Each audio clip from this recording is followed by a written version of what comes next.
ایک صحابی کا پاؤں بھاگتے ہوئے ہمارے نبی کے پاؤں پہ آن لگا، آ پڑا، تو وہ جوتا تھا، جنگی جوتا، ہارڈ قسم کا،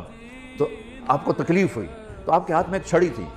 آپ نے اس کو بھاگتے کو یوں ماری، کہا اوجعتنی، سوٹا نہیں تھا، چھڑی تھی، اب یوں مارا، اوجعتنی،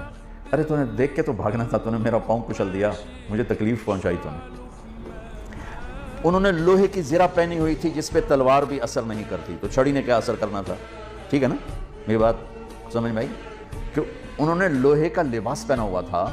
تو اس پر تو تلوار اثر نہیں کرتی، چھڑی نے کیا اثر کرنا تھا؟ وہ کہتے ہیں جب میرے کان میں آواز پڑی اوجعتنی، مجھے تم نے دکھ دیا، تو کہا مجھے یقین ہو گیا کہ اب میری خیر نہیں، اب اللہ تعالیٰ کی طرف سے کوئی وحی آئے گی، میری تباہی بربادی کا فیصلہ سنائے گی۔ کل رات میں سو نہیں سکا، ساری رات جاگتا رہا،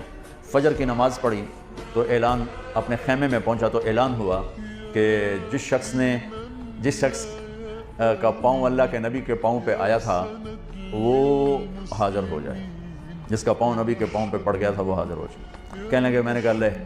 ہو گئی نا گل پوری، اب پتہ نہیں تیرے لیے کیا سزا آ رہی ہے۔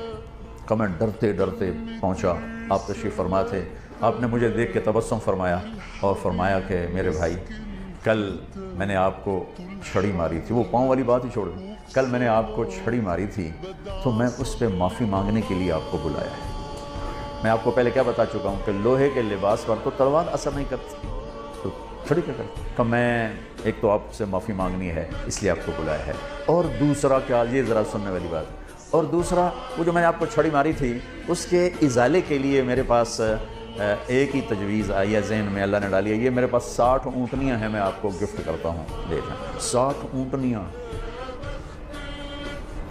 عرب کی سب سے قیمتی متاع اونٹنی۔